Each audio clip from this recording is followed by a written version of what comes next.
rumaragasa ang tubig sa isang ilog sa Camarines Norte, makikita ang mga estudyante na tumatawid. Ilang sandali pa, makikitang nawalan ng balanse ang dalawang mag-aaral.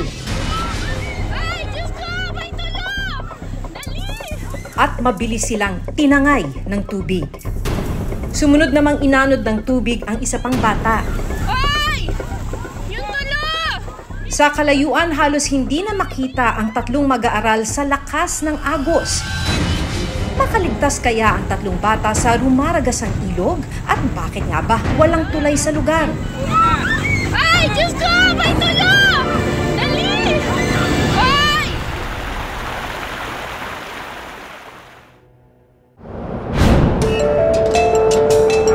Sa iba't ibang lugar, may mga makikitang nanghihingi ng tulong o nanlilimos. Pero may mga pagkakataon na ang ilang nanghihingi ng tulong, Baby pala! modus o budol pala. Kuya, wag mo na bunutin yan! Tulad na lang ng lalaking ito sa viral video na aakalain mong natapon ang dala niyang bigas. Magkano yung bili mo dyan? Pero natuklasang peki pala. Dahil hindi lang isa kundi 3 beses niyang ginawa ang modus sa 3 magkakaibang lugar para makapanloko. Ang isang babaeng ito naman, hawak ang isang karatula habang nanlilimos. Nakalagay dito ang larawan ng isang batang may sakit na anak umano niya. Pero ang litrato ng sanggol, kinuha lang pala sa internet. Paano mapipigilan ang pagkalat ng ganitong uri ng limos modus?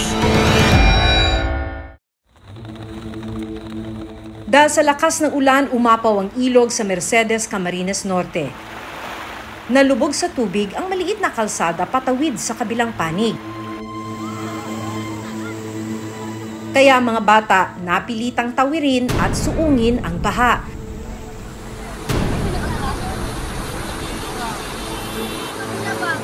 Pero hindi nila inasahan ang mga susunod na mangyayari. Kuha ang cellphone video na ito sa isang barangay sa bayan ng Mercedes sa Camarines Norte noong January 8. Pinauwi na kasi yung mga mag-aaral dahil masama na raw ang panahon. Ang problema, kailangan nilang dumaan dito sa kalsada na lubog na sa tubig baha. In fact, yung kumukuha ng cellphone video, maririnig mo na nagpapanik dahil malakas na yung ragasan ng tubig. Tapos, ang dami ng mga estudyante na tumatawid dito sa lubog na kalsada. Hanggat maya-maya pa, ay may mga tinangay na mga estudyante.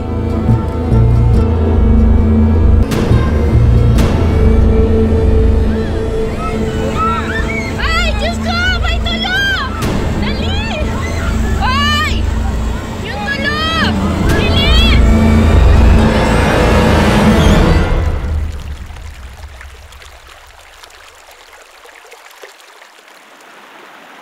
2 araw matapos ang insidente, tinungo ng Reporter's Notebook ang barangay Pambuhan sa Mercedes, Camarines Norte. Umaabot po siya dyan, pa dito po. Kwento ni Jessie Beldiolena na isa sa mga nakapag-video sa pangyayari. Sa parte po. Agad daw siyang tumakbo papuntang ilog nang mabalitaang may naaksidente ng mga estudyante. Dito na niya nakita na ang 3 estudyante, mga pamangkin niya pala. Ay, Diyos ko! May tulong! Dali! Ay! Parang ang sakit po sa kalooban na na makita mo po yung 3 estudyante na inaanod ng baha. Lalo na po nung lumubog na po sila, yung isa po lumubog po yung ulo niya sa sobrang lakas po ng agos. Dito po, umapaw yung tubig po dito. Umaabot po siya dyan, pa dito po ang lalim ng tubig dito sa parting pong ito dito. Pagdating po sa parting ito, kasi po nasa gitna na siyang masyado, dito po yung malakas na po yung agos. Nadala na po sila hanggang doon na po. Na ano po ang nila dyan, dire-diretso, doon na po sila nakuha sa parting yun.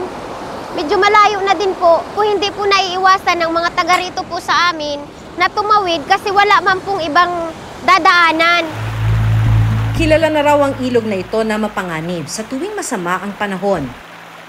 Kahit kaunting ulan, umaapaw raw ito at nagbabaha na sa kanilang kalsada. Lalo na po ma'am kapag ang ulan po ay nasa may parte pong bundok, bigla na lang po siyang baha. Natunton ng reporter's notebook ang bahay ng mga batang inanod sa ilog. Nakabilad pa sa labas ang ilang gamit sa eskwelahan. Dito na namin napag-alaman na nakaligtas sa mga bata na sina Renina Rose, Daniela at kanyang kapatid na si Danilyn. Si Inot po, si Pagbalyumi po, ning day pa po hararom na maray. Tas ito pong nasa tahaw na po kami, bigla pong nagkusog po si tubig po. Tapos po bigla pong nahalnas po si ate, tapos nadamay na din po ako. Kalami po, may na po kaming pag-asa, tamakusugon po baga si sulog ka ito. Takot na po, buko na pong magbaba duman sa feeling ko po, garo pirmi na lang po akong dun.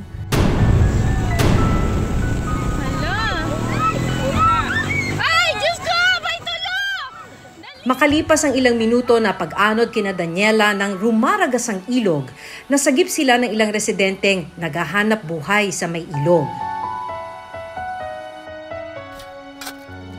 Ayon sa isang nag-rescue, hindi na raw siya nagdalawang isip na lumusong at sagipin ang mga bata. Nakita ko na natumba na, tapos yun, tinakbo ko.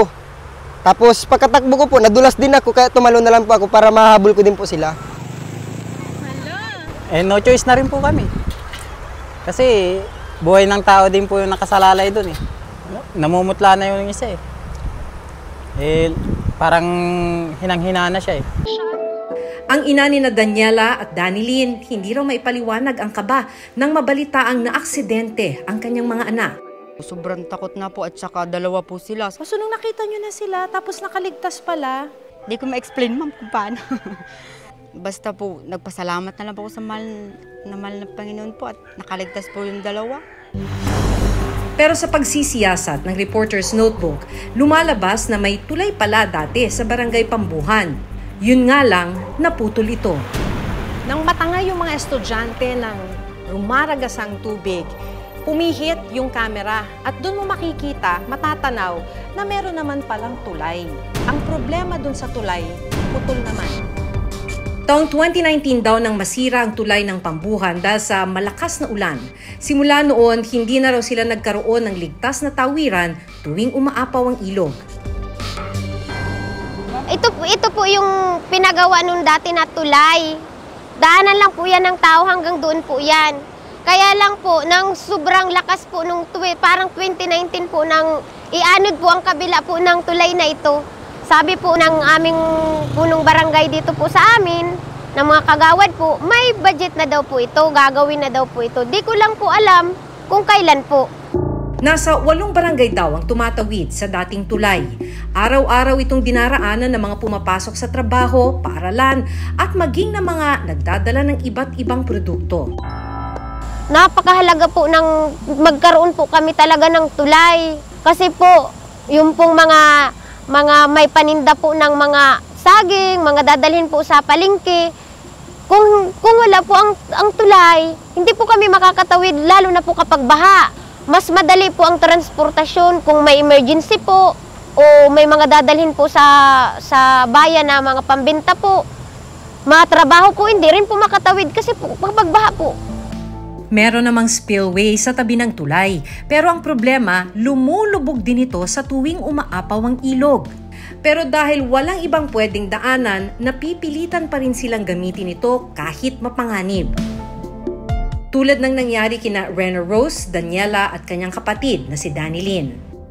Daing ng magulang ni na Daniela na si Linda, nakakadismaya na kailangang suungin ng kanyang mga anak at iba pang mga mag-aaral ang delikadong daan sa tuwing malakas ang ulan para lang makapasok sa paaralan. Masama po ba loob ninyo na ganun yung kondisyon ng nilalakaran ng mga estudyante ninyo? Opo ma'am, kasi matagal na talaga yung problemang tulay na yan. Tapos nasampulan na nga po yung dalawa kong anak. Kaya sabi ko, bakit ganun na nangyayari dito sa amin. Lagi na lang pangako, nakakailang eleksyon na po, laging pangakong ganyan. Iintay pa po atang may mangyari ulit. Ito pa rin naman sana ma'am, para hindi na maulit na mangyari ulit po itong aksidenteng to. Wala na pong magsunod, sana. Sa tabi ng putol na tulay, kapansin-pansin na may nakapaskil na tarpaulin kung saan nakasaad ang mga detalye ng isang bridge project. Ganito yung nakapaskil dun sa tabi nung sira na tulay. Project description ito kung saan ang nakalagay ay ang implementing agency ay DPWH Camarines Norte at ang cost ay 35 million pesos. Ang sinasabi nung barangay captain, ang pangako raw sa kanila by end of February ay tapos na yung tulay pero hanggang sa ngayon ay wala pa ni isang nasisimulan. Ayon sa punong barangay, ilang beses na raw niyang inilapit sa municipal at provincial government ang kanilang hinaing. Marami na kaming ginawang resolution dyan na mabigyan kami nga ng tulay. Yung tulay saka yung flood control. Kung kailan ang budget ng barangay yan, matagal ko nang pinagawa yan. Hindi naman kami tumitigil para humingi ng tulong. Kasi ma'am, yung pangako sa akin, marami nagpangako ma'am sa akin eh. Kaya nabubuhay lang ma'am ako ng loob. Kasi bumalik sa akin nung nakalipas na linggo, ang sabi nila sa akin, by February Cap, mayroong tulay na yan. Nitong December 2023, inilagay na raw ang project details para sa Pambuhan Bridge. Umaasa raw siya na tuluyan ng magawa ang kanilang tulay. Ayon sa alkalde ng Mercedes, nakikipag-ugnayan na raw ang Department of Public Works and Highways sa kanilang pamahalaan. Dati kasi yan is provincial road. Ginawa na po siyang secondary national road. Under na rin siya ng DPWH. Na-bidding na yan, may pondo na. By ngayon pong January implementation, magmobilize na po yung contractor. Nabigyan na rin daw ng tulong ang mga mag-aaral na inanod sa ilog.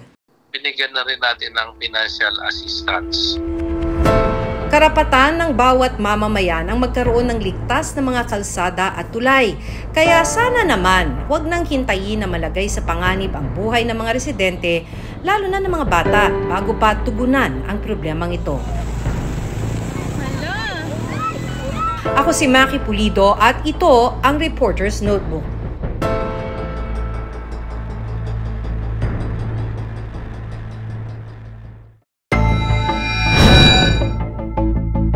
Kamakailan ay sumikat ang isang lalaking nakakulay orange na damit na di mo rin napagkamalang kasama sa laglag bigas modus. Namataan siya sa ilang lugar sa Santa Rosa, Laguna, Naiya at Las Piñas. Pagmasdang mabuti ang viral video ito, makikita ang isang lalaking nakasuot ng kulay orange na damit at nakasombrero. Makikita rin na dalawang sasakyan ang tumigil pa para bigyan ng tulong ang lalaki.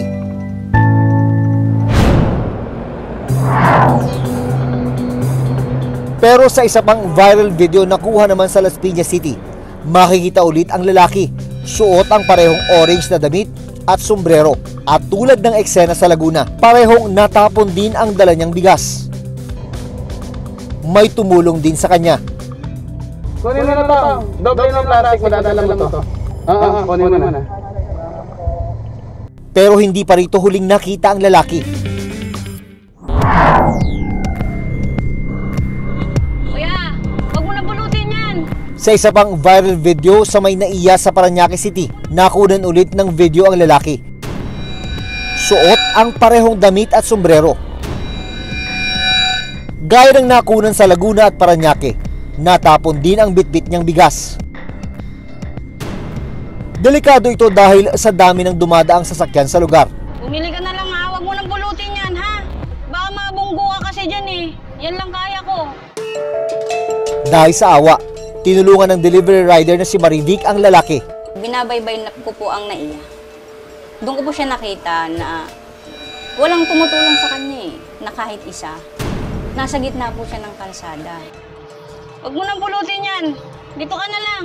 Bigyan na lang kita. Hindi na ako nagdalawang isip na tulungan siya dahil nga po sa nakita kong bigas na natapon sa gitna ng kalsada. Magkano yung bili mo dyan? 150 pa. May 50 ka ba dyan, boys? Binigyan din nila ng pera ang lalaki sa pag-aakalang totoo ang nangyari sa kanya. Ito naman po si Kuya Rider, nagbakasakali lang po ako na madagdagan yung pera dahil kulang po yung dala ko. 100 lang po talaga yung pera ko noon. 150, nagkakalagang 150 raw po kasi yung bigas na natapon. So parang gusto ko pong i-fix po na maibalik yung 150. Nang i-post ito ni Marivic sa social media, dito na niya nalaman na isa pala itong modus. Nakikita na namin siya sa mga Facebook, trending siya, na sa iba't ibang lugar ginagawa niya po yun. Para masiguro kung totoo ba ang laglag bigas modus ng lalaki, hinanap ng team ang mga lugar kung saan siya namataan. Una naming pinuntahan ang kalsadang ito sa Laguna. Hindi ko pa nakikita yan, pero kadalasan yung mga namamalimos banda doon. Kasi nung Pasko may mga nagmamalimos doon eh. Hindi ngayon ko lang yung nakita. Pero may nakikita ako mga ano naman doon natatanda. Pero wala ni isa sa mga napagtanungan namin ang nakakita o nakakakilala sa lalaki. Ngayon lang siguro yan. Lagi naman ako nadaan dito eh. Ngayon lang yan naglabas. Sinubukan din naming ikutin ang highway sa Parañaque. Nagbabaka sakaling makita ang lalaki sa video, pero wala siya rito. Hanggang sa napag-alaman namin na may post sa social media ang nagpakilalang kapatid ng lalaki sa video. Pero ayon sa post ng kanyang kapatid, meron palang mental condition ang lalaki. Para kumpirmahin ito, sinadya namin ang barangay kung saan nakatira ang lalaki sa video. Na-identify niyo po ba yung lalaki na nandito sa video? Yes, ma'am. Kilala ko po siya. Kinumpirma rin ng barangay na may mental health condition ang lalaki at tinutulungan nila ngayon para magpagamot. Kinuha siya dyan sa lugar namin tapos pinagamot. Makikita mo naman sa ano niya, sa kilos niya, pananalita niya na may mga ugali siya na iba kaysa sa normal na tao. Sa Binyan, Laguna naman, naglalakad ang isang babae habang hawak ang isang karatula. Isang charity vlogger mula sa San Pedro, Laguna ang nakapagdokumento ng isang babaeng nanghihingi ng tulong. Ang babae may dalang tarpaulin na merong larawan ng kanyang anak na meron daw sakit. Nadaanan ng content creator na si Jennifer Alon-Alon ng babae. Parang nadaanan lang po namin siya kasi nasa parang stoplight. Tinanong ko siya kung pwede kong makita yung nasa loob ng tarpaulin. Pwede po makita? Wow, baby pala! Kanino pong anak yan? Sa inyo po? Ayun, nagulat ako. Bata na may mga parang may mga nakakabit sa kanya. Babalikan kita dito ha, dito mismo ha. Hahanapin kita dito sa lugar na to. Tapos sa ngayon, eto muna, panggastos mo muna ha. Dahil sa awa, nagbigay ng tulong si Jennifer sa babae. Tapos sabi ko sa kanya, hingiin ko yung number niya para in case na may magbigay ng tulong, tatawagan ko siya. Pero sabi niya sa akin, wala nga daw po siyang cellphone. Sabi ko na lang, sige po, babalikan ko po kayo. Binalikan ni Jennifer ang babae para muling bigyan ng tulong. Samahan kita papunta doon, tapos dalahin natin yung mga magpapaabot ng tulong. Malayo po yun eh. Sa Batangas lang sabi mo sa akin, di ba? Bacolod na po. Dito na siya nagduda sa ilang sinasabi ng babae. Bakit nasa Bacolod naman? Nilipat daw po. Ang layo naman ng nilipatan. Kasi syempre, yung mga nagpaabot ng tulong, gusto makasigurado na talagang mapupunta dun sa bata. Nag-isip na ako, sabi ko, parang yung picture ng anak mo ay sobrang delikado para ibiyahe. Paano nila ibinahe? Sabi kong gano'n. Pwede ko ba makausap yung tita mo? Sabi kong gano'n. Wala daw Facebook, wala daw number, hindi daw naka-online. Parang iba-iba na yung sinasabi niya. Parang taliwas na dun sa una naming pag-uusap. Kanino pong anak yan? Nang i-upload ni Jennifer ang video sa social media, may mga nag-message sa kanya. Base sa ilang nagkomento sa video, meron daw silang napansin na kakaiba sa larawan na ginamit ng babae. Nung nag-viral yung video, mga kamag-anak niya po ay nag-chat sa akin, yun daw po yung lagi nun ginagawa. Nanghihingi sa kalsada, tapos hindi niya po yun anak. Doon ko na po na-realize lahat. Tapos yung mga nag-comment po na, Ma'am, Google lang po galing yung picture. Kaya ako naman po na aligaga agad ako. Sinubukan din naming hanapin ang babae sa lugar kung saan ito laging namamalimos. Nakikita ko po yun. Ngayon pong mga nakarang araw, wala na po masyado. Kahapon, nandito po yan. Madalang na po siya napisto dito, boss eh. Yung nangihingi dito? Dati narito yan. Wala na eh. Ng December na magpapasko. Paalala ng Department of Social Welfare and Development o DSWD, malinaw na nakasaad sa anti-mendicancy law na bawal ang pamamalimos, lalo na kapag may kakayahan namang magtrabaho. Bawal din ang paggamit ng mga bata para manlimos. Pwedeng makulong ng hanggang 4 na taon ang sinumang nasa 8 edad na lalabag dito. May parusa rin para sa mga nagbibigay ng limos. Yun nga lang, 20 pesos lang ito.